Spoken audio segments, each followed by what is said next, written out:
말씀을 들었습니다. 사무엘상에 있어서 중요한 인물은 사무엘이었고 또한 사울이었고 다윗의 모습이었습니다. 그리고 나서 이제는 다윗의 이야기로 본격적으로 시작되기 시작합니다.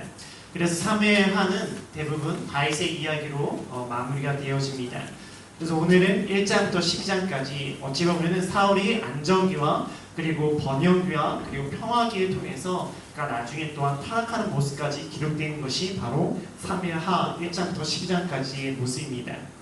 우리 1장의 말씀 가운데 9절에서 10절의 말씀, 우리 사무엘하 1장 9절에서 10절의 말씀을 우리 같이 읽어보도록 하겠습니다. 시작.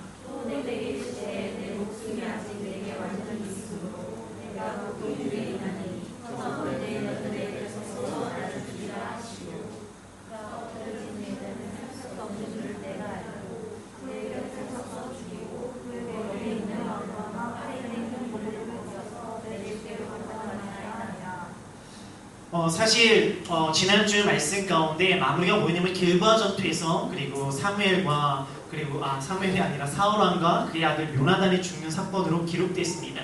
근데 여러분들 사무엘상 3장 31장 4절에서 5절 말씀을 좀 보겠습니다. 사무엘상 31장 4절에서 5절입니다. 시작.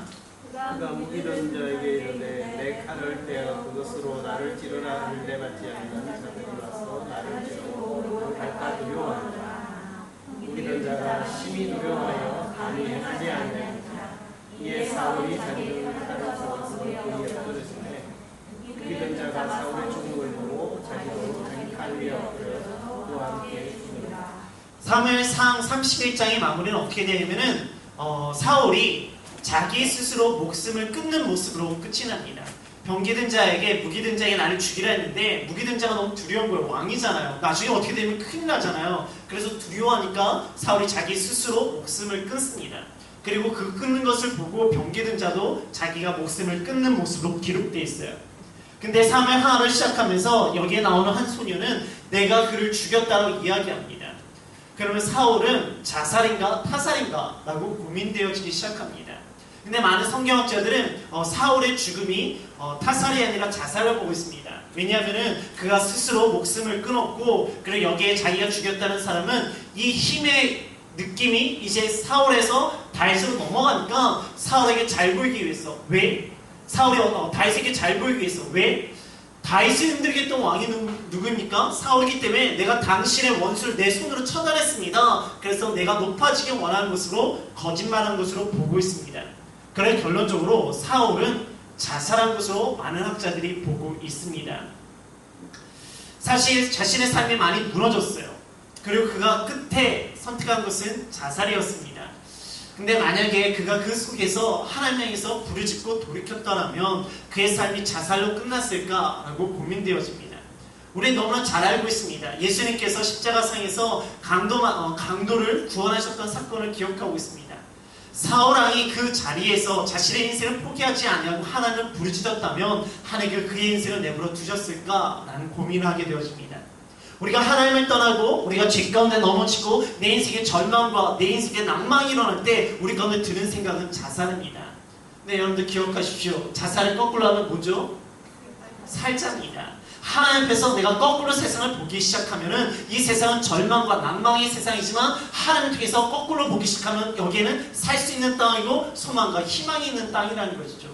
오늘 우리가 계속해서 다윗을 볼 텐데 다윗이 그런 모습입니다. 그의 생각은 얼마나 절망적인 상황이고 힘듦의 상황이었습니까? 그러나 그는 그곳에서 소망과 희망을 가지고 살았습니다. 왜? 하나님이 함께 하시기 때문이죠. 우리 12절의 말씀을 같이 읽어볼게요. 12절입니다. 시작. 사울과 그의 아들 요나단과 여호와의 백성과 이스라엘 족속이 칼의 죽음으로 말미암아 저녁에까지 슬퍼하여 울며 금식하라. 다윗이 이 사울의 죽음을 보고 금식을 합니다. 그리고 14절과 15절을 볼게요. 시작. 다윗이 그에게 이르되 내가 어찌하여 소리로 여호와의 이름을 가져다 지키기를 두려워하지 아니하였느냐고. 다윗이 죽는 사람을 불러 이르되 가까이 가서 그를 죽이라 하매 그가 다시에 곧 죽으리라. 이 아말렉 소녀는 내가 사울을 죽였다고 다윗에게 이야기하면 다윗이 나에게 칭찬할 것이라 생각했어요. 근데 다윗의 반응은 뭐였냐? 금식이었습니다. 그리고 네가 여호와께서 기름 부으신 왕을 죽였어? 그래 넌 죽임을 당해 라고 하면 그를 죽입니다. 어찌보면 그의 모습 가운데 개인적인 감정, 분노가 분명히 사울에게 있을 수밖에 없어요. 하지만 그에게 일어나는 사울을 향한 개인적인 감정과 분노보다 그는 하나님께서 세우신 뜻이 앞선다는 것입니다. 내 판단과 내 감정과 내 분노보다 하나님의 뜻, 하나님께서 세우신 뜻이 그의 인생에 앞서고 있다는 거예요. 심지어 자기를 죽이려는 사람조차도. 그래서 그는 그 사울의 죽음 앞에서 그가 기뻐하고 즐거워하는 것이 아니라 오히려 금식을 하며 그를 죽인 자를 심판하고 있는 모습입니다. 다윗은 어찌 보면 답답하고 우유부단한 모습이 있습니다. 그러나 그것은 답답함과 우유부담이 아니라 하나님께 뜻을 맡기는 믿음의 모습이라는 것입니다. 세상의 눈으로 봤을 때는 다윗은 되게 답답한 사람이지만 하나님 보시기에 이 모습이 너무나 아름답게 하나님께서는 이 다윗을 가장 위대한 왕으로 만들어 가신다는 거예요. 우리 2장을 봅시다. 2장 8절에서 11절의 말씀을 같이 읽어볼게요. 8절에서 11절입니다. 시작. 사울의 군사령과 내야라는 이스라엘을 이스곳을 쓰고 마하나임으로 돌아가 빌라와 아수와 이스라엘과 야브라임과 네네와 온 이스라엘과 모았더라. 사울의 아들 이스보셋이 이스라엘에게 가야 사시세요. 유명한 왕이 있으리라. 빌라가 손을 발사하니 다윗이 헤브론에서 그가 왕이 된 17년 6개월이라. 그래서 사울왕이 죽었습니다. 그리고 나서 아브넬이라는 그 사울의 군대 장관이 사울의 아들이었던 이스보셋을 그 이스라엘 지역에서 왕으로 세우기 시작합니다. 베냐민 지파 북쪽의 이스라엘 지역으로 사람들을 모아서 왕으로 세우고, 그리고 유다 사람들은 이 다윗을 왕으로 세웁니다. 쉽게 말해서 사울 왕 하나로 인해서 왕국이었던 그 이스라엘이 그 이후에 그 이스보셋과 그리고 그 다윗을 통해서 분열 왕국의 모습이 일어납니다. 그 가운데 그 아브넬과 그리고 다윗의 군대 장관이었던 요압 간의 사람들 가운데 끊임없이 갈등과 좀 어려움이 있어요. 그 가운데 야 우리끼리 한번 겨뤄보자 라는 사건이 있습니다.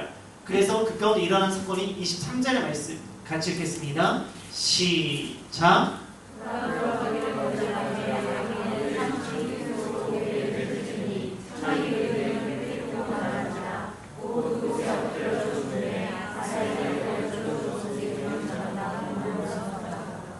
여기서 등장하는 아브넬은 그 사울의 군대 장관이었고 이스보셋을 왕으로 만든 사람입니다. 그리고 여기서 나오는 아사엘은 누냐? 요압의 막내 동생이에요.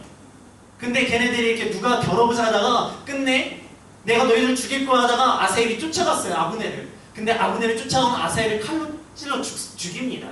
이 사건이 요압이 그 아브넬에 향한 분노의 감정이 일어나게 되어지는 사건입니다. 그리고 이 사건이 이것으로 끝나는 것이 아니라 이 나중에 좀 연결되는 사건들이 있는데 그걸 좀 뒤에 보도록 하겠습니다. 그리고 3장으로 넘어갈게요. 3장입니다. 1절입니다. 시작. 사울의 집과 다윗의 집 사이에 전쟁이 오래되매 다윗은 점점 강해지고 사울의 집은 점점 약해져가니라. 사울의 집은 약해지고 다윗의 집은 강해졌다라고 성경은 기록하고 있습니다. 그래서 끊임없이 갈등하는 가운데 사울은 점점 줄어들고 다윗의 집은 점점 강해지는 거예요. 여러분 생각해 보시오. 다윗이 골리앗에게 나간 이후로 그 인생 가운데 약간 꼬임이 일어났습니다. 꼬임이 그냥 그 꼬임이 아니라 완전 꼬임이 일어났습니다. 군대 장관이 되는 것 같았지만 오히려 그것을 통해서 죽임을 그리고 도망침의 인생을 살아가야 되고 침을 질질리며 미친 척도 해야 되고 그리고 자기를 따르던 사람들에게 돌을 맞아 죽을 뻔한 상황까지도 연결되어집니다. 그런 고생을 했던 상황 가운데 이제 점점 어떤 모습으로 가는가? 다윗의 집이 강성해지고 사울의 집이 죽어가는 모습이라는 것이죠. 그 가운데 6절의 말씀 볼게요. 6절입니다. 시작. 사울의 집과 다윗의 집 사이에 전쟁이 있는 동안에 아브넬이 사울의 집에서 점점 권세를 잡는다. 누가 권세를 잡는다고요? 아브넬이. 아브넬이 누구라고요? 사울의 군대 장관이었는데 지금 누구의 군대 장관입니까? 이스보셋의 군대 장관이에요. 쉽게 말해서 사울의 집이 무너지니까 누가 권세를 잡는다고요? 군대 장관이었던 아브넬이 권력을 쥐기 시작합니다. 그러니까 왕보다 군대 장관에게 힘이 실어가고 있는 모습이에요. 그리고 나서 9절을 볼게요. 9절입니다. 시작. 여호와께서 당신에게 맹세하시되 내가 인내하지 아니하는 하나님이 나에게 벌을 내리시리라 하셨느니라. 지금 뭐라고 이야기합니까? 여호와께서 다에게 맹세하시기 이 나라가 그에게 돌아가는 것이 맞다. 그에게 돌아가야 된다라고 이야기합니다. 그가 여호와를 이야기하고 있어요. 믿음의 고백입니다.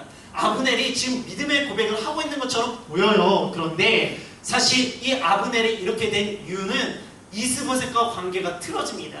틀어진 이유가 이 아브넬이 사울의 첩을 취해버려요. 그러니까 왕이 자신의 아버지 왕이었던 여인을 신하가 취하니까 아들 왕이 열받는 거예요. 그래서 너 왜 그래? 하니까 이스보셋이 아브넬이 웃기지마 이렇게 나오는 거예요. 네가 뭔데? 나오는 거예요. 내가 취한 여잔데 나오는 거예요. 그러니까 얼마나 황당합니까? 신하가 왕의 여자를 취한 거예요. 완전히 이건 반역과 같은 일입니다.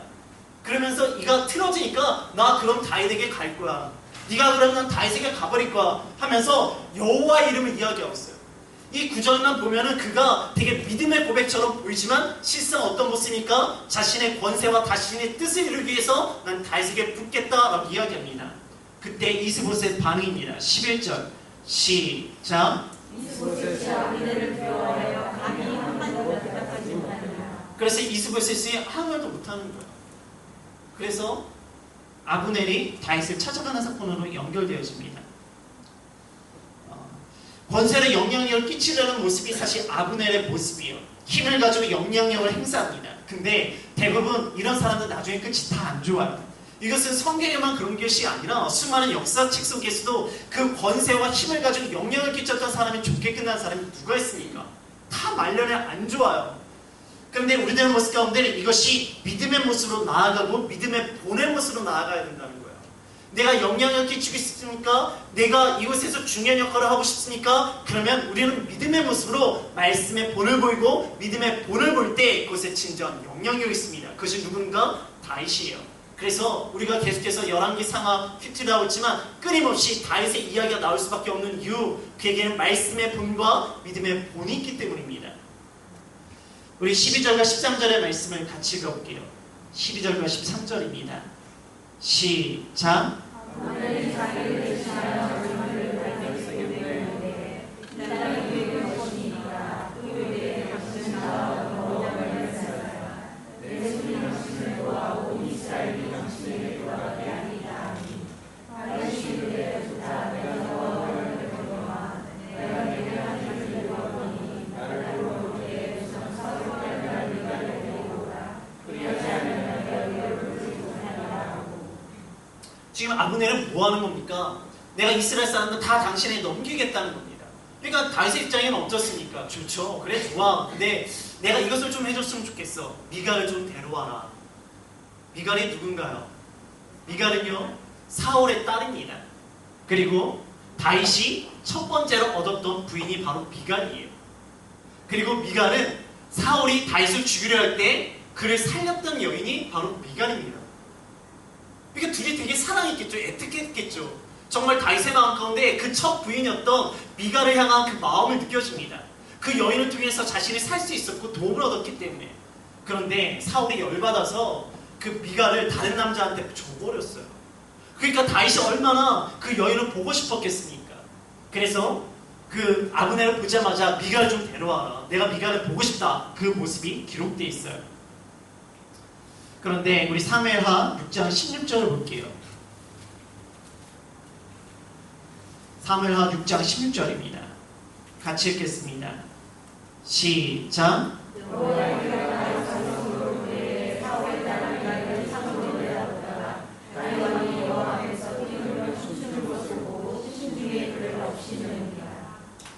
그가 자신의 남편 다윗, 왕인 다윗을 업신여기기 시작합니다. 단순히 그가 아마 하나님 앞에서 찬양하는 모습 때문에 업신여길 수도 있지만 사실 그 가정 가운데 좀 여러 가지 문제들도 있어 보입니다. 그렇게 애틋하고 사랑하고 살려주고 그리워하던 사이가 갑자기 업신여겨지는 관계, 그것도 좀 이따가 볼게요. 우리 17절에서 18절의 말씀을 같이 읽어볼게요. 17절에 18절입니다. 시작. 아브넬이 이스라엘 장로들에게 말하되 너희가 여러분 다시 너희 임금으로 태우기를 바랐으니 이제 들어와라. 여호와께서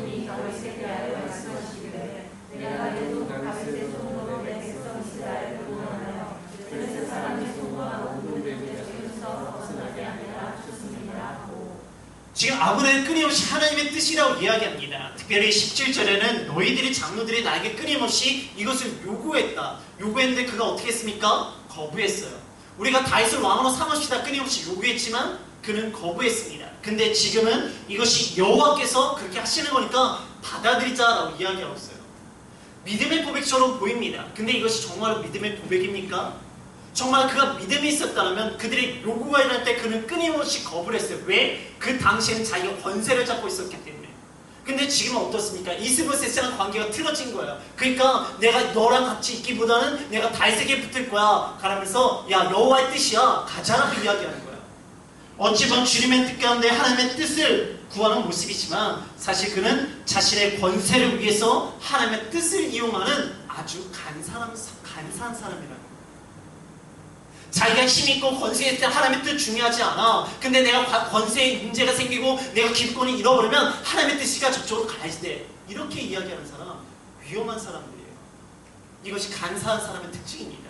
우리들의 모습 가운데 혹시 여호와의 뜻을 내 권세와 내 기득권과 내 생각을 위해서 사용하는 모습이라면 그 내려놓으십시오. 지금 이 아브넬 수많은 성경의 사람들이 자신의 뜻과 자신의 생각을 여호와 이름으로 포장하다가 많은 사람이 죽어요. 아브넬도 마찬가지예요. 우리들의 모습 가운데 나의 뜻을 주장하기 위해서 하나님의 말씀을 인용하지 말고 하나님의 뜻을 위해서 내 인생을 헌신한 우리의 모습이 일어나길 주님을 축복합니다. 그게 다윗이에요.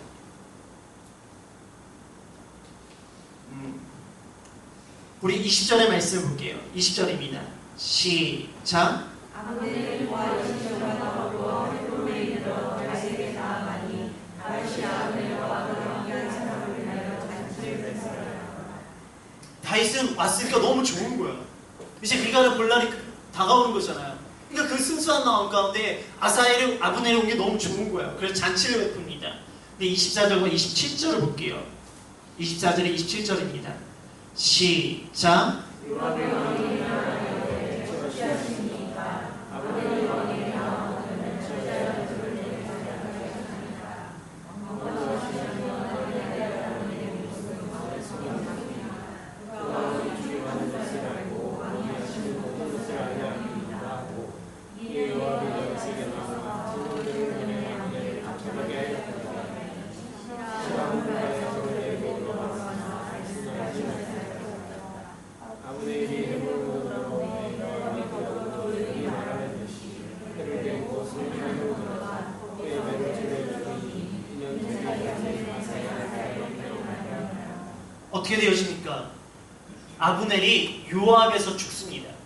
아브넬은 왜 왔습니까? 여호와의 뜻을 이루기 위해서 다윗에게 왔습니까? 아니에요.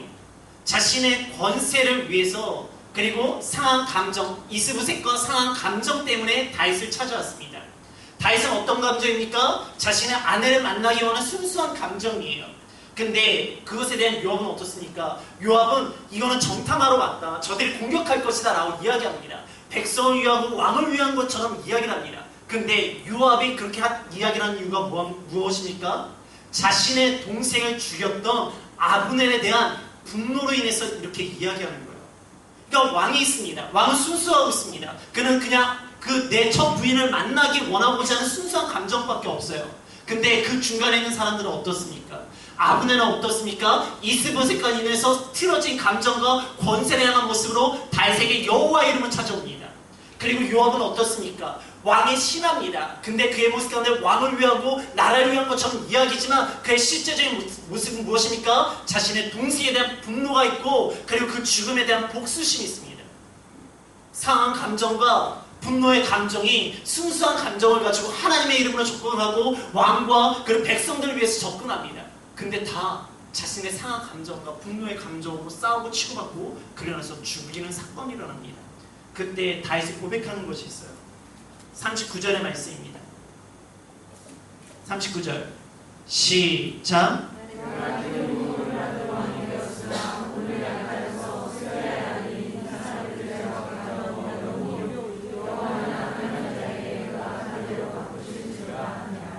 지금 다윗이 너무 황당한 거예요.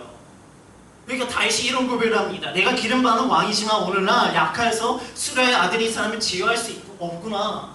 왕이지만 그가 지금 너무나 당황하니까 자기의 말대로 행하지 않고 자기 뜻대로 자기의 분노대로 자기의 상한 감정대로 행하는 그 사람들을 보면서 한탄하고 있어요. 근데 그 한탄을 누구에게 맡깁니까?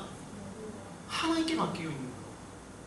하나님께서 저 악한 자들을 하나님께서 갚아달라고. 자신이 행하지 아니하고. 저는 이것을 보면서 되게 다윗 되게 힘들었겠다라는 생각했지만 다윗이 정말 강한 왕이 될 수밖에 없었겠구나. 왜? 하나님께서 다 심판하시니까. 결론적으로 나중에 다 심판하세요. 하나님께서 다 정리해 주세요. 우리들의 모습 가운데 정말 내 상황 가운데 나를 힘들게 하는 사람들이 있습니다. 정말 나 하나님 앞에서 순수한 신앙을 가지고 믿음으로 나아가고 있는데 자신의 감정과 자신의 야망과 욕망을 가지고 끊임없이 나에게 다가오는 사람들이 있습니다. 그것 때문에 힘들죠.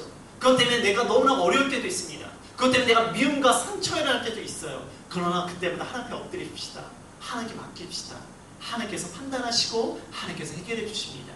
우리의 모습 가운데 하나님께 맡기는 기도가 일어나기를 주님의 이름으로 축복합니다. 우리 4장을 볼게요. 4장의 2절입니다. 시작.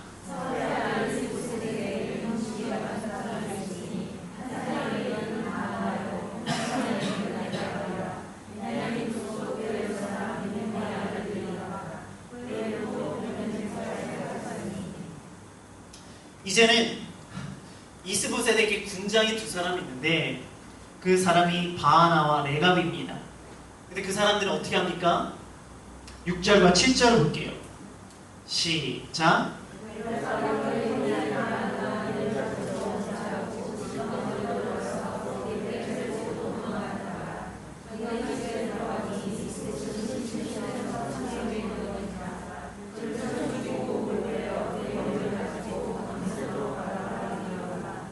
지금 이스보셋에게 군대적이었던 아브넬이 죽었어요. 이제는 두 명의 군장이 있습니다. 근데 바하나와 레갑이 야 이제는 끝났다 라고 하니까 차라리 그럴 바하면 우리 다윗에게 잘 보이러 가자. 그래서 이스보셋을 죽여버립니다. 그리고 나서 또 가가지고 우리가 이스보셋을 죽였어 라고 이야기하는 거예요. 8절 볼게요. 시작.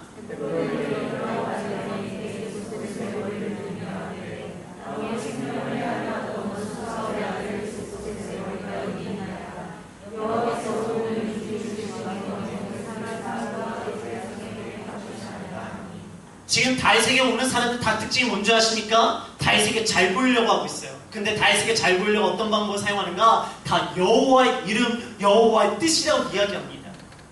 그들이 정말 여호와의 뜻과 여호와의 이름으로 나아가는 사람들입니까? 아니에요. 지금 힘이 어느 쪽으로 쏠리고 있습니까? 사울에게서 다시 다윗의 지방으로 쏠리고 있어요. 그러니까 사람들이 어디로 몰리기 시작합니까? 다윗에게 모이고 있는 거예요. 그러면서 그들이 하는 말 다 여호와를 위해서 왕을 위해서 내가 이렇게 했습니다. 아니에요. 자기 살려고 하는 것들이에요. 우리들의 모습 가운데 하나님의 이름을 이야기하며 하나님의 이름을 팔려는 모습들, 이런 사람들의 모습이 있다는 것이죠. 우리 이런 사람들을 잘 분별해야 됩니다. 정말로 하나님의 이름으로 나아가는 건지 자신의 뜻과 자신의 감정을 이루기 위해서 나오는 사람들인지 그것을 잘 분별해야지 돼요. 그래서 그들은요 하나님께서 기름 부으신 자도 그리고 누군가를 죽이는 것도 서슴지 않고 행합니다. 근데 다윗은 달라요. 다윗이 사울을 죽였습니까? 사울을 죽일 수 있는 두 번의 기회, 결정적인 두 번의 기회가 있었음에도 안 죽였잖아요. 왜 안 죽였어요? 하나님의 기름 부으신 왕이기 때문에. 그는 자신의 힘이나 자신의 감정이나 자신의 분노와 상관없어요. 무엇이 중요합니까? 여호와의 뜻이 중요하기 때문에. 그래 여호와께 맡기는 거예요.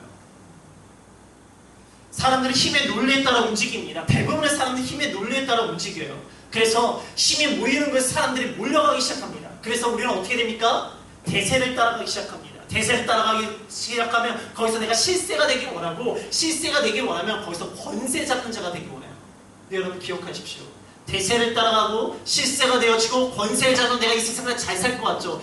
이 세상에 잠깐 잘 살 수 있지만 말세에 그들은 반드시 심판을 받습니다. 말세에 우리가 살아갈 수 있는 것은 내가 대세를 따라가고 실세를 대고 내가 권세를 잡는 것이 아니라 말세에 살아남을 수 있는 사람은 오직 말씀에 순종하는 사람이에요. 저분들의 모습 가운데 힘에 따라서 대세를 따라가고 실세가 되어지고 하고 권세를 잡으려는 모습이 아니라 말씀에 사로잡혀 있는 인생이 되어지길 주님을 축복합니다. 그래야지 말세에 내가 하나님 앞에서 두려움의 날이 아니라 기쁨과 여호와 하나님 아버지의 얼굴을 만나는 날이 된다고 요한일서에 끊임없이 이야기하고 있지 않습니까? 대세를 따라가지 마세요. 실세가 되려가지 마세요. 권세 잡으려 하지 마세요. 말씀을 붙잡으십시오. 그것이 다윗 왕의 모습이었습니다. 우리 5장으로 갈게요. 5장 3절입니다. 시작.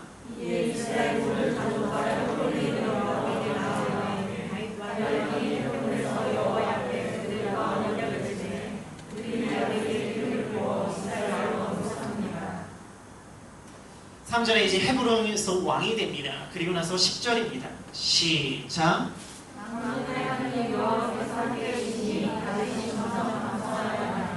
다윗이 강성해지는데 누구와 함께 한다고요? 만군의 여호와께서 함께 하신다고 되어 있어요. 근데 여러분 기억하십시오. 만군의 여호와께서 함께 하실 때 그가 다 강성했는가? 만군의 여호와께서 함께 하심을 통해서 그 인생이 꼬였다라고 제가 처음부터 말씀드렸습니다. 왜? 만군의 여호와의 이름으로 나가서 골리앗이랑 싸웠어요. 그 다음부터 그는 쫓김의 인생이고 미친 척하는 인생이고 굶주림의 인생이고 들판에서 자는 인생이었고 돌맞을 인생이었고 힘듦의 인생이었습니다. 그러면 그때 만군의 여호와께서 함께하지 않으셨습니까? 아니요, 만군의 여호와께서 함께하셨어요. 우리가 생각하기에 만군의 여호와께서 함께하시면 뭐든지 강성해가지고 잘 돼야지 될 거라고 생각합니다. 근데 다윗의 삶을 보면 어떤 줄 아십니까? 만군의 여호와께서 함께하셔서 고생했어요. 사울에게 쫓김을 당했습니다. 만군의 여호와께서 함께하셔서 갈등을 했습니다. 감정의 싸움과 권력의 싸움의 중심에 있었어요. 그런데 그것들이 정리가 되고 나니까 만군의 여호와께서 함께하시니까 그가 강성해지는 거예요. 많은 사람들이 만군의 여호와께서 함께하심을 통해서 내가 부흥이 되어지고 강성하고 힘있고 성공하기 원해요. 좋아요. 그럴 수 있어요. 그런데 그 과정 가운데 다윗도요, 고난이 있었고요, 갈등이 있었고요, 그리고 나서 강성해졌다고요. 많은 사람들이 고난의 시기와 갈등의 시기가 없고 바로 강성의 시기를 원하는 모습이 있습니다. 그러나 기억하십시오. 모든 상황보다 하나님께서 함께 하신다고 강성해지는 건 맞는데 그 가운데 하나님과 함께 하시지만 고난의 시기가 있고요. 하나님께서 함께 하시지만 갈등의 시기가 있고요. 하나님께서 함께 하시기 때문에 그 다음에 강성의 시기가 온다는 거예요. 많은 사람들이 하나님과 함께 하시는데 내가 왜 고생하는가? 그러나 하나님이 함께 하심을 버려요. 그리고 세상 가운데 갑니다. 왜 하나님과 함께 하시는데 왜 갈등이 일어납니까? 왜 내 삶 가운데 평화가 일어나지 않고 갈등이 일어납니까? 아니요, 하나님께서 함께 하시기 때문에 갈등이 일어날 수밖에 없다는 거예요. 그러나 그 과정을 통과하면 어떻게 되는가? 강성해진다는 거예요. 그게 바로 다윗의 모습이잖아요. 하나님과 함께 해서 얼마나 고생했습니까? 10대, 20대 때 엄청나게 고생했어요. 그리고 나서 사울이 죽으면 내가 좀 괜찮아지겠지. 괜찮아지긴요, 권력의 중심에 권력 투쟁과 그 기득권의 투쟁 가운데 중심에 있었어요. 얼마나 그가 힘들었으면 다윗조차도 내가 힘이 없어서 쟤 때문에 내가 너무 힘들어요 하나님 이렇게 기도하지 않습니까? 근데 그 시기를 또 통과하고 나니까 강성의 시기가 찾아온다. 여러분 신앙생활을 위해서 말씀을 위해서 은혜를 위해서 내 가운데 고난이 찾아올 수 있습니다. 내 가운데 갈등 찾아올 수 있습니다. 그것 때문에 두려워서 포기하지 마십시오. 그것을 통과하고 나아가십시오. 브레이크 스루 하십시오. 그럴 때 그것은 하나님의 강성하심이 우리의 삶 가운데 있다는 거예요. 우리 모습 가운데 그 강성함이 일어나기를 주님의 이름으로 축복합니다. 우리 13절을 볼게요. 13절입니다. 시작.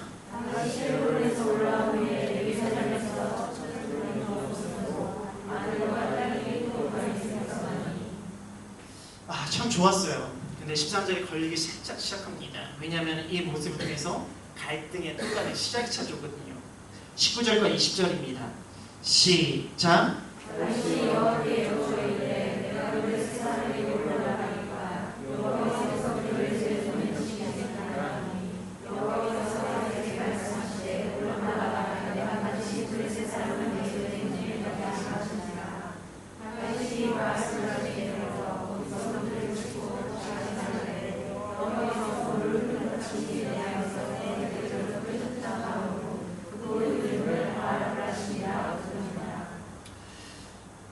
제가 민수기에서 왕이 많이 가지지 말아야 될 세 가지가 있었다는 것을 제가 자주 이야기했습니다. 첫 번째가 은금이었습니다. 두 번째가 마병이었습니다. 그리고 세 번째가 아내였습니다. 지금 13절에 제가 걸렸던 이유가 뭔가 그에게 아내가 많았어요. 뿐만 아니라 그 다음에 그가 전쟁을 치르고 있어요. 마병이 많을 수밖에 없습니다. 그리고 그것을 전쟁을 치르기 위해서 뭐가 필요한가? 돈이 필요하기 때문에 은금이 필요한 상황입니다. 솔로몬이 왜 망가졌죠? 11장이 솔로몬이 망가진 시작은, 본격적으로 망가진 이유는 그에게 많은 부인이 있었기 때문이었습니다. 그러나 10장을 보면은 그 전조가 나. 왜? 그에게 마병을 애굽에서 데려오고 그 은금이 많았다고 10장이 너무나 많이 기록되어 있습니다. 그러나 11장이 그가 바로 하나님을 떠났다라고 시작되는 것이 바로 솔로몬의 모습이거든요. 근데 다윗은 이게 살짝 넘어가요. 왜 넘어가는가? 그가 하나님께 묻고 있기 때문에 넘어가요. 하나님의 분명히 기준을 가지고 계십니다. 근데 하나님의 기준이 되게 애매모호해요. 누구는 괜찮고 누구는 넘어가요. 근데 누구는 이것 때문에 튀기도 합니다. 쉽게 말해서 이방 여인을 금하셨지만 모세는 이방 여인을 취했잖아요. 그리고 솔로몬도 아내가 많이 있어서 그것 때문에 문제됐지만 다윗은 넘어갔어요. 그게 뭔지 아십니까? 기준이 있지만 하나님의 가장 큰 기준은 뭔가? 이 인생에 하나님께 초점을 두고 있느냐가 가장 큰 중심이에요. 하나님은. 그래서 초점을 두고 있으면 그냥 넘어가실 때가 있어요. 그거는 원치 아니하시가 여전히 너가 하나님을 바라고 있다면 내가 잠깐은 기다려주는 모습이 계십니다. 지금 다윗을 기다려주고 계세요. 그래서 19절과 20절 바알고라심이라는 하나님께서 먼저 나가서 싸우는 사건들이 일어납니다. 그리고 6장으로 넘어갈게요. 6장의 4절과 5절입니다. 4절과 5절 시작. 그들이 산에 있는 아라다를 들여서 하나님의 길을 걷고 나되 맑은 배 앞에서 가고 다윗과 이스라엘 온 족속이 전함으로 가는 여러 가지 아기와 수금과 비파와 소가와 양들과 개들도 여호와 앞에서 연주하더라. 법궤가 이동하는 장면이에요. 궤를 싣고 갑니다. 근데 분위기가 어떻습니까? 너무 좋아요. 막 악기로 막 분위기가 너무 좋습니다. 6절과 7절을 볼게요. 시작. 그들이 아론의 타작 바닥에 이르러서는 소질이 힘으로 우사성을 들어 하나님의 궤를 건졌더니 여호와 하나님의 기사가 잘못함으로 말미암아 진노하사 그들을 그곳에서 치시니 그가 거기 하나님의 궤에 걷어서 죽으니라. 이게 바로 그 유명한 베레사 우사 사건입니다. 제가 이거는 앞에서 몇 번을 이야기 드렸습니다. 이 법궤는 원래 어떻게 이동해야 된다고요? 할렐루야. 민수기 4장에 보면은 법궤는요, 성물은요 어떻게 되냐면 어깨에 메고 이동을 해야 됩니다. 그래 고앗 자손에는 아예 수레도 주지 않았어요. 하나님께서. 왜? 성물을 담당하는 자들이기 때문에. 그럼 어깨 레위 사람들이 어깨를 메고 가는 것이 바로 법궤를 이동하는 방법입니다. 그리고 그 성물을 손에 대지 말라라고 말씀하세요. 민수기 4장 15절을 보면 왜? 너희들이 죽을까 하노라라고 말씀하시거든요. 그런데 지금 어떻게 이동합니까? 수레를 타고 이동을 하기 시작합니다. 이게 누구 방법인지 아세요? 사무엘상 6장 11절을 볼게요. 사무엘상 6장 11절입니다.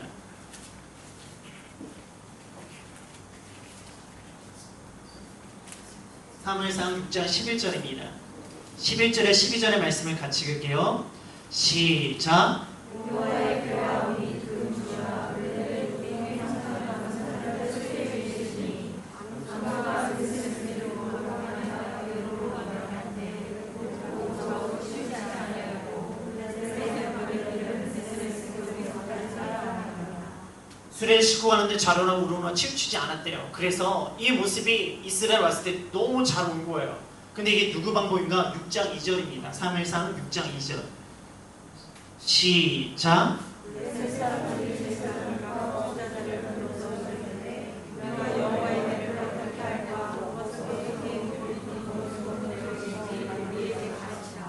누구의 방법입니까? 블레셋 사람들의 제사장과 복술자들의 방법이에요. 근데 이 방법을 지금 누가 사용하고 있는 겁니까? 이스라엘 백성들이 사용하고 있는 거예요. 하나님께서 왜 블레셋에 이것을 허용해 줬습니까? 이들은 그들이 어떻게 되는지 몰라요. 나름대로 최선을 다한 거예요. 그러니까 하나님이 그래 너희들은 모르니까 오케이. 근데 이스라엘 백성들은 어떤 사람입니까? 말씀 알고 율법을 알고 있는 사람들이에요. 근데 그들이 말씀대로 행하는 것이 아니라 이방 사람들이 행하는 모습대로 행하고 있는 모습이에요. 왜? 이방 사람들이 그렇게 하니까 잘 됐거든.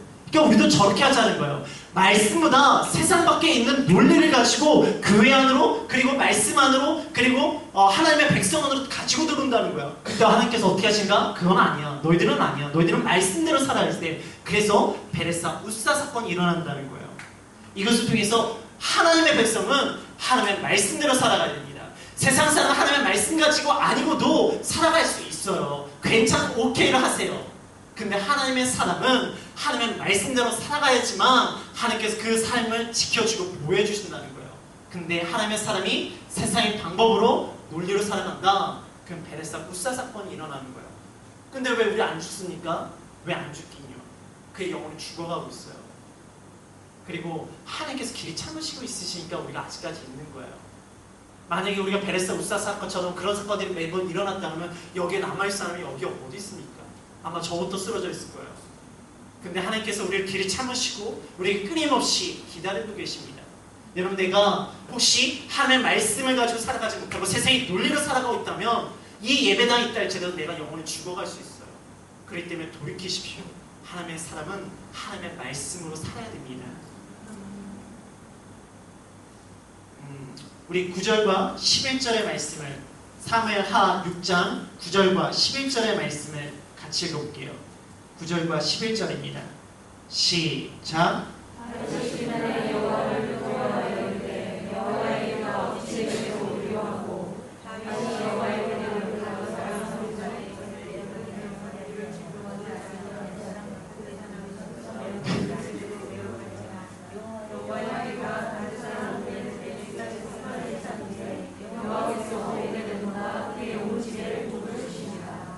구절에 보면은 법궤를 인해서 사람들이 두려워합니다. 근데 11절에 보면은 법궤를 인해서 복이 임합니다. 이게 한마디로 정리하면은 하나님 향한, 법궤를 향한, 말씀을 향한 경외함이에요. 경외함이 뭔가 많은 사람들이 좀 질문을 하십니다.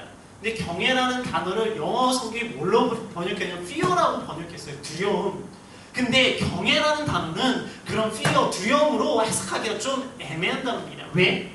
거기에는 두려움과 함께 존경과 은혜라는 단어가 포함되어 있어요. 두려움과 함께 은혜, 이게 바로 이 모습이에요. 하나님의 말씀대로 살아가지 않으면 그것은 두려운 거예요. 근데 하나님의 말씀대로 받아들이면 그것은 복되고 은혜로운 겁니다. 그래서 경외라는 단어는 단순한 두려움이 아니라 그것에는 두려움과 은혜, 두려움과 존경이라는 단어가 같이 있어요. 지금 이게 바로 정확한 경외라는 단어를 표현할 수 있는 모습입니다. 우리가 하나님을 경외해야 됩니다. 하나님은 단순히 우리가 두려운 하나님이 아니에요. 우리 하나님을 경외해야 돼요. 그 경외 속에는 하나님 향한 두려움과 하나님 향한 은혜를 바라보는 모습이 동일함이 있어야 된다는 것이죠. 내가 말씀대로 살아가지 않는 사람을 경외하면 뭔가 두려움이에요. 근데 내가 말씀대로 살아가는 사람은 뭔가 하나님을 경외하는 것이 무엇인가? 은혜라는 것이에요. 저는 우리들의 모습 가운데 하나님 앞에서 하나님의 말씀대로 살아가기에 경외가 은혜가 되어지길 주님의 이름으로 축복합니다.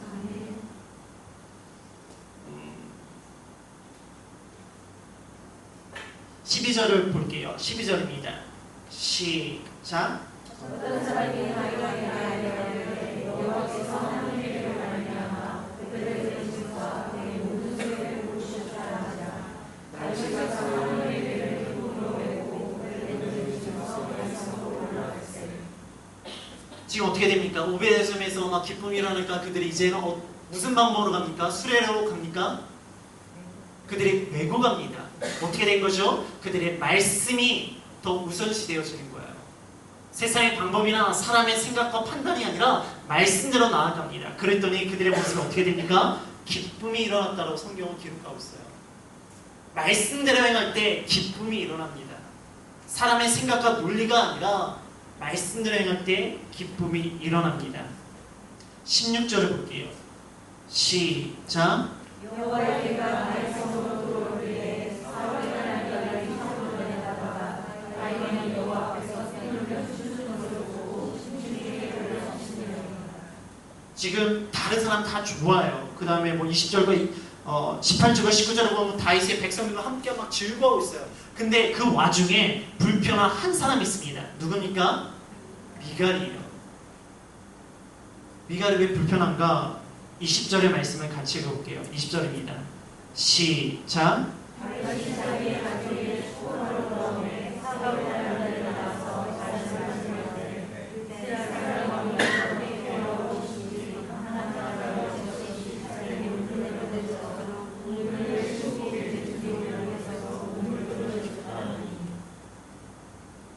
지금 미갈이 왜 업신여길까?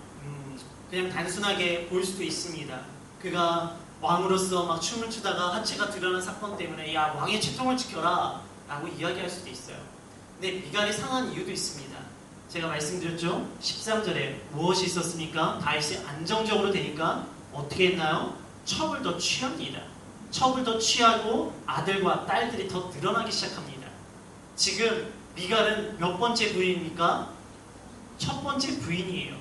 첫 번째 부인으로 다윗을 살리는데 중요한 역할을 했던 여인입니다. 그리고 다윗이 자신이 사울이 죽자마자 가장 먼저 생각했던 여인이 미갈이었어요. 애틋한 관계였겠죠. 근데 왜 이게 틀어졌을까?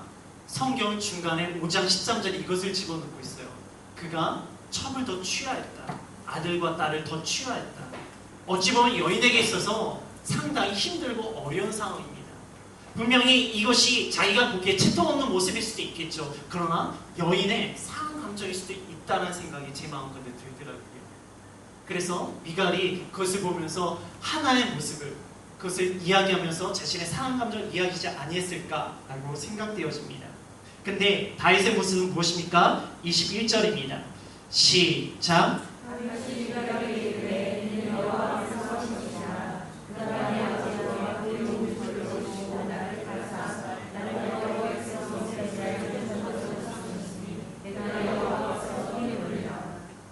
다윗은 하나님 앞에서 자유함입니다. 난 하나님 앞에 기뻐하는 것이다. 난 채통 그런 거 중요하지 않다. 그냥 하나님 앞에서 뛰놀고 싶다. 난 예배하는 자가 되기 원한다. 근데 미가는 그게 마음에 안 드는 거예요. 그래서 이 말을 하고 납니다. 그래 결국 미가는 평생 아이를 죽는 날까지 갖지 못합니다. 근데 여기서 재미난 게 뭐냐면은 23절 볼게요. 23절입니다. 시작.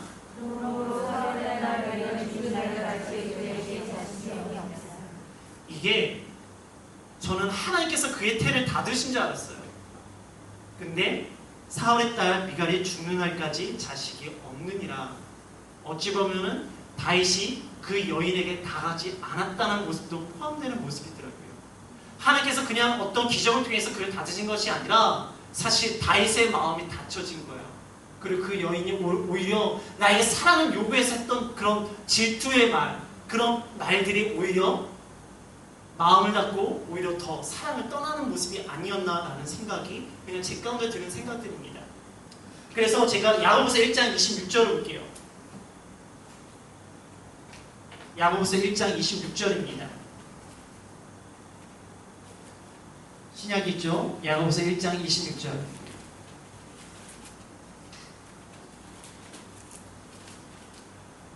시작.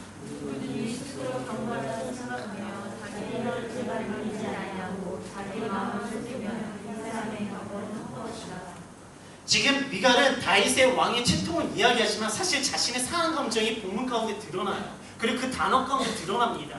그래서 그의 그 상한 감정 가운데 나오는 말들, 그걸로 인해서 자신의 인생이 망쳐지는 인생이 되어줄 수 있습니다. 우리가 상한 감정 가운데 내 말이 나올 때가 있어요. 그때 내 혀를 조절해야 된다는 거예요. 그래서 야고보서는 끊임없이 혀의 권세에 대해서 끊임없이 이야기하고 작은 혀를 통해서 모든 것을 불태워버린다라고까지도 이야기합니다. 우리가 상한 감정에서 나오는 그 언어들, 그 말들, 사실은 그때는 입을 닫고 기도해야 될 때라는 거예요. 지금 앞에 사무엘이 태어났던 이유가 뭡니까? 한나가 하나님 앞에서 부르짖으며 기도할 때 하나님께서 응답해 주셨기 때문이에요. 우리는 나의 상한 감정, 그 상한 감정으로 나오는 단어들, 그것이 오히려 나에게 돌아올 때가 있습니다. 여러분들, 우리의 입술, 우리들의 혀를 제어할 수 있는 권세가 우리 가운데 일어나길 주님을 축복합니다. 그래서 살립시다. 생명을 줍시다. 서로에게 희망과 기대를 줍시다. 우리 7장으로 넘어갈게요. 7장은 너무나 유명한 다윗의 언약장이라고 이야기합니다. 1절과 2절입니다. 시작.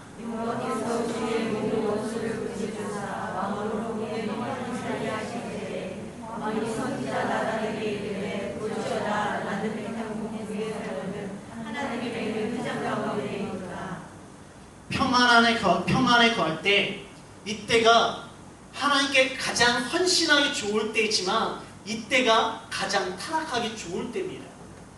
근데 지금 다윗은 무엇을 선택합니까? 야, 나는 평안한데, 나는 너무 좋은 집에 살고 있는데 하나님의 집은 회당에 있네. 내가 좀 좋게 하시는 방법이 없을까? 라고 이야기를 합니다. 근데 하나님께서 그것을 거부하세요. 너는 아니야. 너의 다음 애가 이 일을 행할 거야. 그래서 하지만 하나님께서 그 모습이 너무나 아름답게 우리 7장 15절 말씀을 읽을게요. 사무엘하 7장 15절입니다. 시작.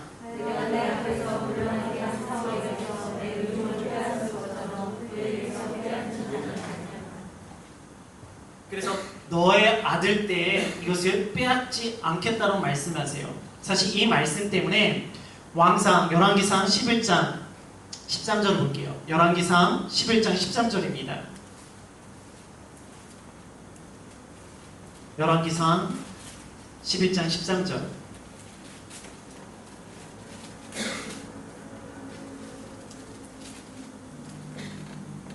같이 읽어볼까요? 시작. 내가 이 나라를 다 빼앗지 아니하고 내 종 다윗과 내가 택한 예루살렘을 위하여 한 지파를 내 아들에게 주리라 하셨더라. 34절입니다. 열왕기상 11장 34절 시작. 그러나 내가 택한 내 다윗이 내 명령과 내 법도를 지켰으므로 내가 너를 위하여 솔로몬의 성전에 모든 나라를 그의 손에서 빼앗지 아니하고 주관하게 하리라. 그래서 솔로몬이 그 죄악을 저질렀지만 하나님께서 솔로몬 때가 아니라 르호보암 때 분열시키는 이유가 바로 이 사무엘하 7장 하나님이 다윗과 맺은 언약 때문이었어요. 하나님은 반드시 기억하십니다. 하나님의 약속 반드시 지키십니다. 약속을 안 지키는 것은 하나님이 아니라 바로 우리예요. 왜 하나님 내 기도 응답 안 해주십니까? 이런 걸 잘 살펴보세요. 하나님 분명히 응답을 주셨고 내가 그 응답을 느끼지 못하고 깨닫지 못하고 내가 보지 못하고 있는 모습들이 있지 아니한가. 하나님 시건치 아니하고 변개치 아니하십니다. 기억하십시오. 우리 8장은 정복전쟁입니다. 다윗이 막 나가서 계속해서 승리하게 되어집니다. 그리고 나서 조직하고 있는 모습이 나오고요. 9장에는 1절에는 다윗이 요나단을 생각해서 요나단의 그 가족들을 생각하는 모습 가운데 요나단의 또 다른 아들 무비보셋이라고 있습니다. 그래서 무비보셋을 선대하는 모습이 기록되어 있어요. 그러나 10장에는 아람과의 전쟁의 모습이 기록되어 있습니다. 그래서 지금 사실 이제 점점 나라가 정착하고 있습니다. 처음엔 뭐가 정착하느냐?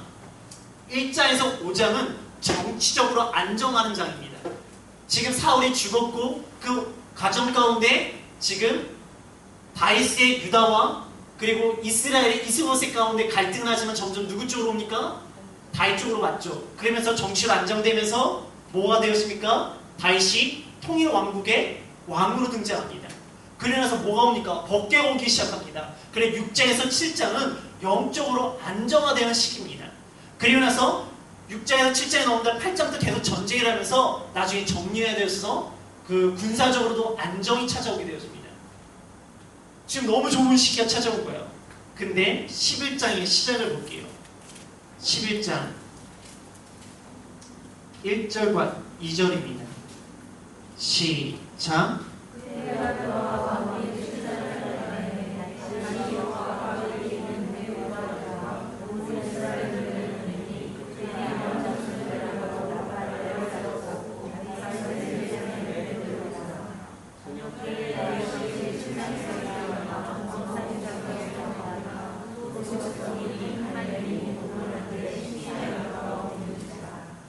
지금 다윗의 상태는 정치적으로 그리고 영적으로 군사적으로 안정화 상태입니다.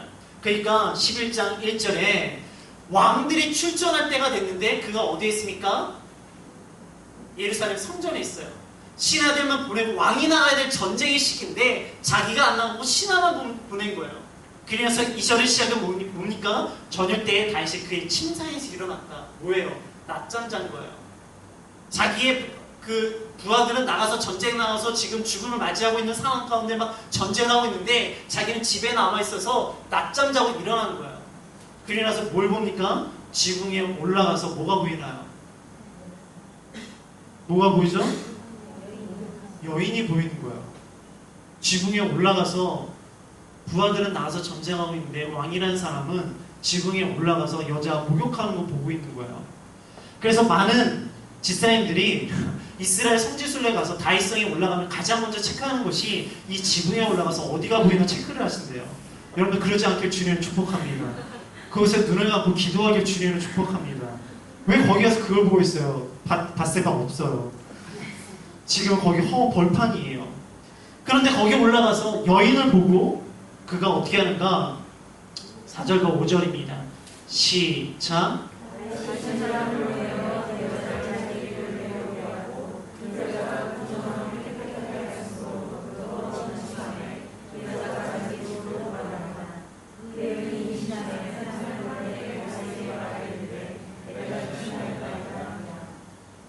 부하들은 나가서 전쟁 치르고 있는데 자기는 낮잠 자다가 자기 부하 여인을 데리고 와서 동침을 합니다. 그리고 동침하고 나서 끝난 것이 아니라 이것이 임신한 사건으로 연결되어져요. 그러면 다윗도 찔리잖아요. 이것이 알려지면 어떻게 됩니까? 다윗의 왕권이 완전히 무너질 수 있는 치명적인 사건입니다. 그러니까 그가 꾀를 부립니다. 8절과 9절입니다. 시작.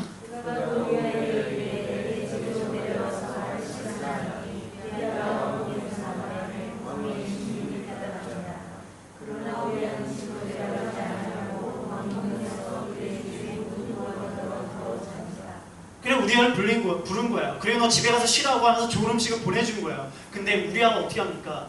이 사람 이스라엘 사람 아니에요. 이 사람 이방 사람입니다. 근데 이방 사람이 다윗을 위해 전쟁에 나가고 거기서 나만 편하게 쉴 수 없다고 노숙을 선택합니다.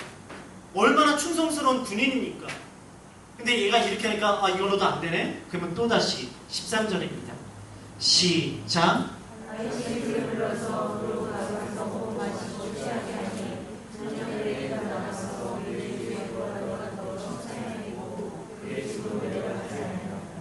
안 되니까 이번에는 취해서 보내려고 하는 거예요. 근데 취해서도 어떻게 합니까?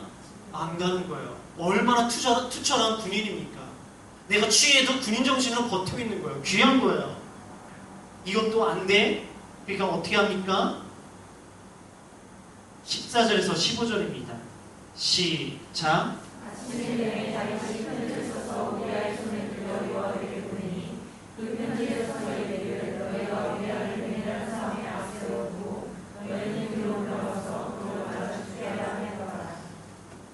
뭐예요? 결국에는 우리아의 손에 우리아를 죽이라는 편지를 우리아로 들게 하고 그것을 전달하게 합니다. 그래 결국 우리아가 죽어요. 그걸 하나님께서 보십니다. 27절입니다. 시작.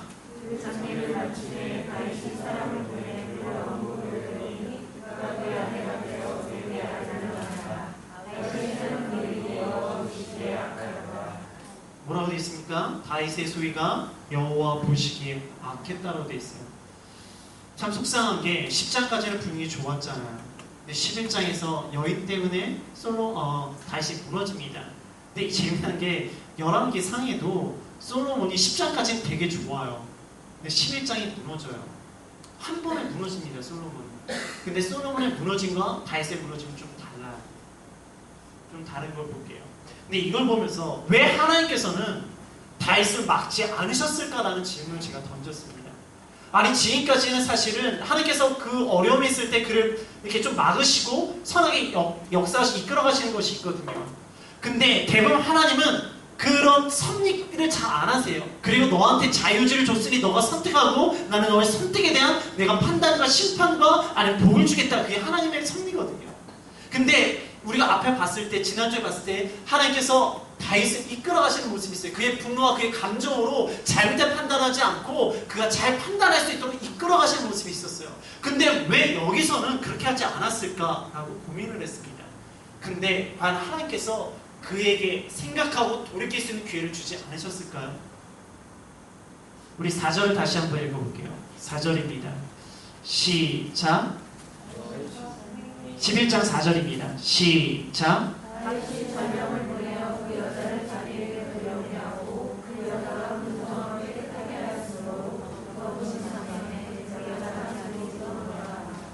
사절에 보면은 그가 그 여인을 데려옵니다. 그리고 데려왔는데 그 부정함을 깨끗해 하고 나서 그와 동침한 거예요. 이 부정함이라는 게 뭐냐면은 성경에서 말하는 여인의 부정함은 생리를 말을 합니다. 여인의 레위기 15장 19절을 볼게요. 레위기 15장 19절입니다. 레위기 15장 19절의 말씀.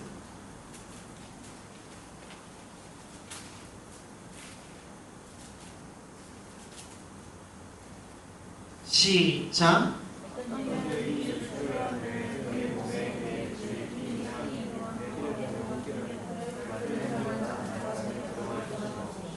며칠 동안 불결하다고요? 1일 동안, 7일 동안 불결합니다. 24절 볼게요. 15장 24절. 시작.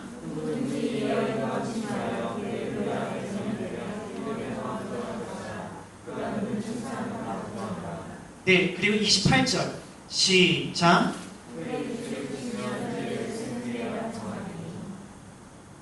쉽게 말해서 여인이 그 월경을 할 때 7일간 부정하게 되었습니다. 그리고 나서 그것이 끝나고 나서도 7일이 지나야지만 정결케 되어지는 거예요. 지금 여기서 여인이 부정케 된 것이 정결케 되어지고 깨끗하게 지고 나서 동침했다라고 이야기합니다. 근데 이거를 원어 성경을 보면 그냥 표현하면 뭐냐, 그 여인이 정결케 되어진 다음에 그가 그와 동침했다라고 번역할 수가 있어요. 쉽게 말을 해서 그 여인을 데려왔더니 어떤 상태였습니까? 그 여인이 부정한 상태였어요. 바로 관계를 가질 수 없는 상태였다는 거예요. 그리고 나서 기다리고 있는 거예요. 그러면 최소 아마 7일, 최소 7일은 기다려야 됩니다. 그리고 나서 끝나고 나서 그와 동침을 하게 되었습니다. 하나님께서 왜 여인이 부정한 기간을 주는가? 그 여인이 부정하기 때문이 아니에요. 그 여인을 보호하기 위함입니다. 정결법이에요. 그래서 그 여인이 월경을 할 때 그 여인을 보호하고 그리고 7일 동안 보호하는 이유는 그 여인을 건강하게 만들어서 7일 후에 뭐입니까? 가임기잖아요. 가임기를 통해서 하나님께 주시는 아름다운 부부관계를 통해서 아름다운 생명, 건강한 생명 얻기 위한 하나님의 보호법이에요. 그걸 잘 알고 있던 다윗이었기 때문에 그 정결케 되어지길 기다렸다가 가임기에 관계를 가진 거예요. 하나님께서 무엇을 주셨습니까? 시간을 주신 거예요. 바로 이가 흥분하고 벗은 여인 보고 데려가서 그냥 관계를 가진 것이 아니라 데려가 나서 시간을 가졌어요. 돌이킬 수 있는 시간이에요. 내 감정을 정리할 수 있는 시간이에요. 말씀을 생각하고 돌이킬 수 있는 시간이에요. 근데 그 시간 가운데 그는 돌이키지 못하고 음욕으로 나갑니다. 또 한 번 이것을 하나님께 고백하고 하나님께 해결할 수 있는 방법이 있었어요. 근데 그는 어떻게 합니까? 먼저 음식으로 그 남편을 해가지고 돌려보냈습니다. 실패했어요. 그럼 하나님께 다시 구해야 돼요. 근데 또다시 그는 꾀를 부립니다. 술을 취하게 만듭니다. 그것도 안 됐어요. 그리고 나서 그에게 편지를 씁니다. 하나님께서는 끊임없이 그가 돌이킬 수 있는 기회와 돌이킬 수 있는 방법들을 주셨을 거예요. 근데 그는 정욕에 어두워진 나머지 그 모든 것들을 보지 못하는 거예요. 하나님 왜 나를 말리지 않으셨습니까? 왜 나를 이때 멈추게 하지 않으셨습니까? 우리가 그렇게 하나님에게 원망할 때가 있습니다. 그러나 여러분 잘 생각해 보세요. 하나님은요 우리를 멈추게 하시려고 했고 우리를 돌이키기를 하게 하시려고 했는데 내가 영적으로 어두워져서 그 모든 사인을 무시하고 내가 달려갔던 모습들이 있지 아니하는지. 하나님의 사랑은 하나님께서 이끌어 가십니다. 근데 영적으로 어두워지면 그 사인을 우리가 못 보는 거예요. 혹시 우리들의 모습 가운데 내가 잘못된 야망과 욕망과 감정의 상처로 인해서 어두워진 눈이 있어서 하나님의 사인을 보지 못하고 있는 모습으로 내가 달려가고 있다면 하나님 지금 시간 내가 영적인 눈이 깨어져서 하나님의 사인을 하나님의 뜻을 바로 볼 수 있게 달라고 기도해야 됩니다. 그래야지만 나중에 후회되지 않는 모습이 일어나요. 12장을 봅시다. 그래서 나단의 등장이에요. 나단이 부자와 가난한 자와 암양 한 마리 빼앗는 그 이야기를 합니다. 5절과 6절이에요. 12장 5절과 6절입니다. 시작.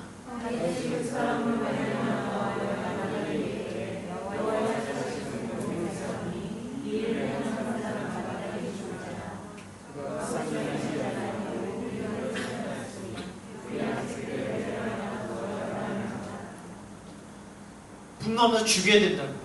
4배나 갚아야 된다고. 이게 4배나 갚아야 된다는 게 출애굽기 22장 1절의 배상법이에요. 그래서 소는 5마리, 양은 4마리, 정확하게 4마리라고 바로 나옵니다.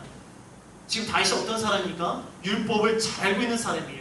그래서 그 여인이 정결케 되길 기다렸다고 관계가 할 정도로 율법을 잘 지키고 잘하는 사람이에요. 근데 그 율법을 잘 알고 잘 지키는 사람이 정말 하나님께서 원하시지 않는 행동을 하게 되어집니다. 10절, 11절, 12절을 볼게요. 시작. 12장 10절과 12절까지 읽을게요. 시작. 이제 내가 나를 업신여기고 햇사람 우리의 아들을 빼앗아 내 아내로 삼으시즉 칼이 내 집에서 영원토록 떠나지 아니하리라 하셨고 여호와께서 또 이와 같이 이르시기를 내가 너와 너의 집에 명을 이루고 내가 내 아내에서 내 아들을 빼앗아 내 이름을 주시니 그 사람들이 내 아내들과 더불어 객주를 결심하리라. 너는 그님을 하시나다 나는 이 말씀이 이루어졌을까 안 이루어졌을까요? 이루어집니다. 사무엘하 16장을 볼게요. 사무엘하 16장 21절에서 22절입니다. 사무엘하 16장 21절에서 22절 같이 읽겠습니다. 시작.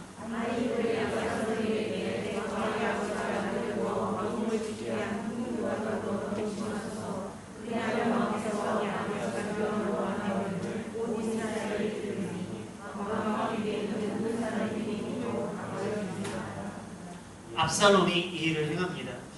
다윗의 언약 7장을 통해서 솔로몬 때 은혜를 입었습니다. 근데 다윗의 이 잘못을 통해서 압살롬 때 그 다윗의 잘못이 온 세상에 그 온 이스라엘에게 드러나는 사건이 일어납니다. 이게 참 어려워요. 우리의 죄 숨겨지지만 숨겨지지가 않는다는 거예요. 그렇기 때문에 우리가 하나님 앞에 고백해야 됩니다. 그래서 13절에 우리 사무엘하 12장 13절을 볼게요. 시작.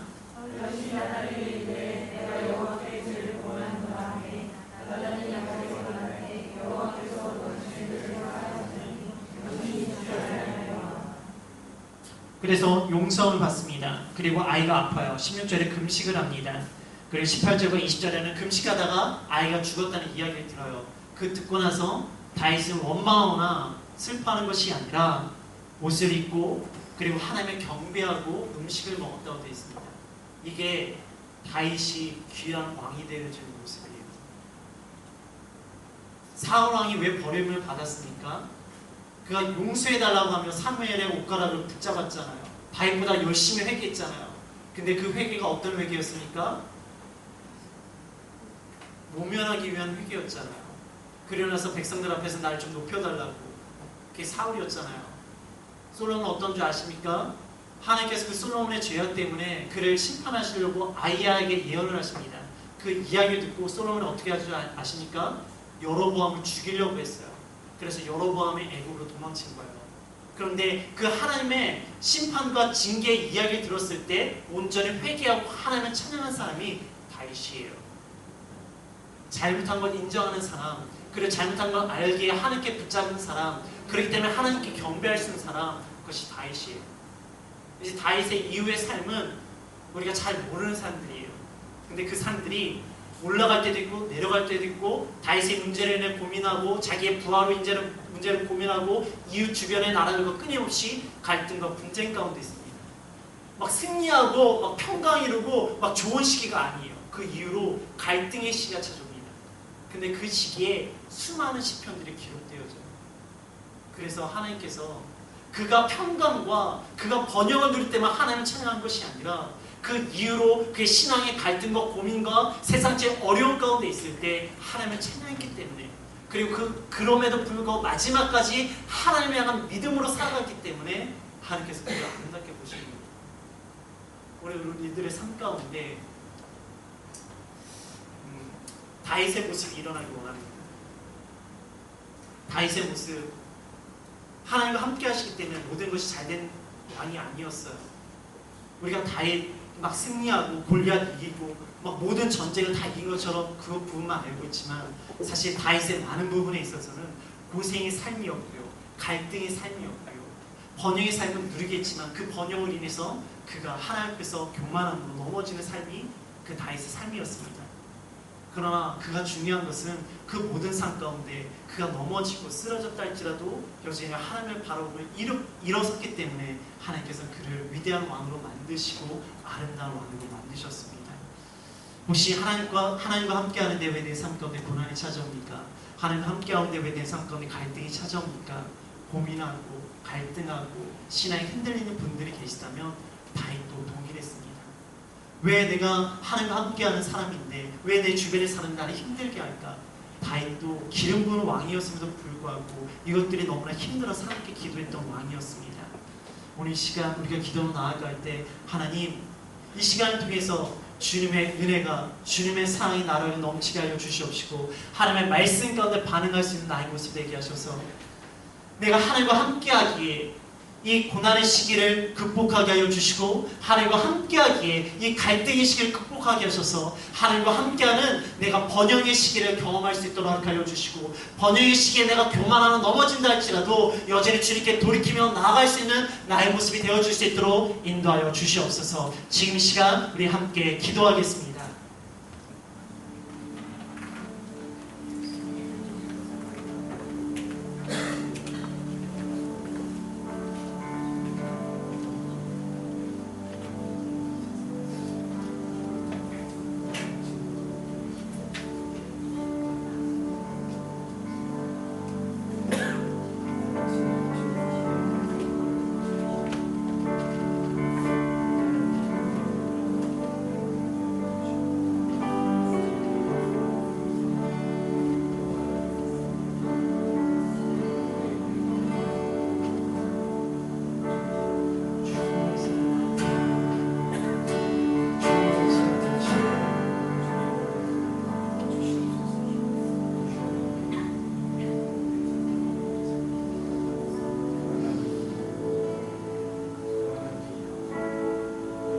우리 계속해서 기도로 나아갈 때